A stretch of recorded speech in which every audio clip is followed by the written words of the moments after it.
Sabe, às vezes as histórias que realmente mudam o mundo não começam com um estrondo, mas com um sussurro. A gente vai mergulhar na jornada de um homem exatamente assim, cuja fé silenciosa deu o pontapé inicial em um dos maiores movimentos espirituais da nossa história.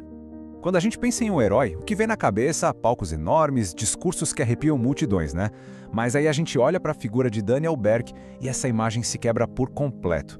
Ele não era um pregador de púlpito, um showman, ele era um operário, um cara prático, que trabalhava nos bastidores. E é justamente aí que está o segredo para entender o impacto gigantesco que ele teve.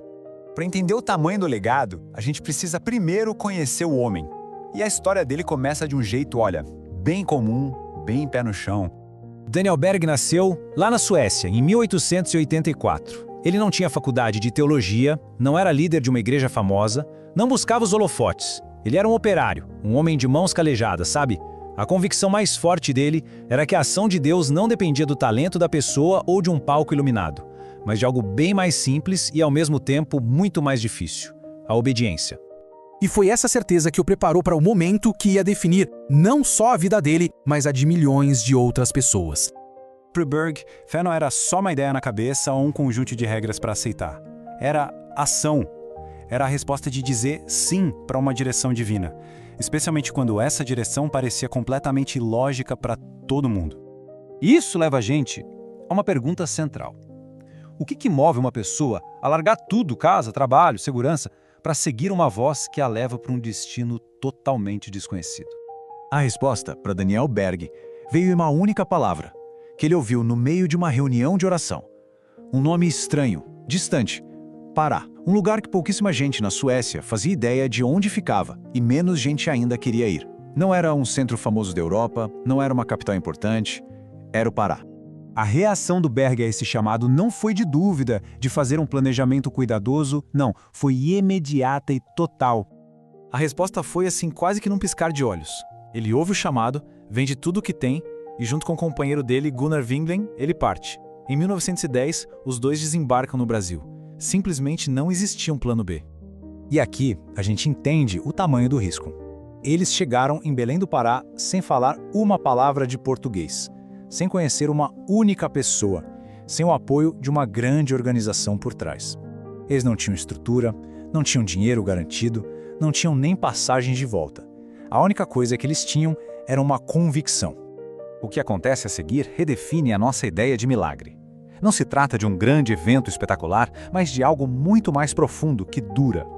O começo foi muito humilde. Não tinha catedral, não tinha multidão, eram só reuniões simples na casa das pessoas comuns. O trabalho era feito de oração, de conversa e de uma fé que se espalhava de pessoa para pessoa, de um jeito orgânico, sabe? Bem silencioso.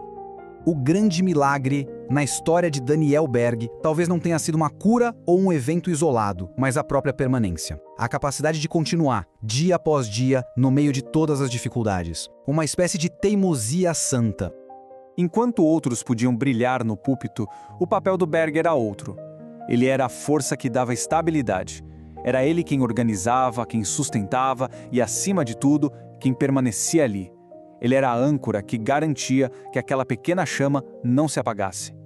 E essa decisão silenciosa, essa permanência teimosa, se transformou num legado de proporções que ninguém podia imaginar. O resultado daquele começo tão frágil: milhões!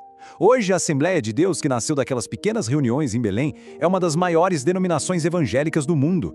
Um número que seria simplesmente inconcebível para aqueles dois missionários suecos.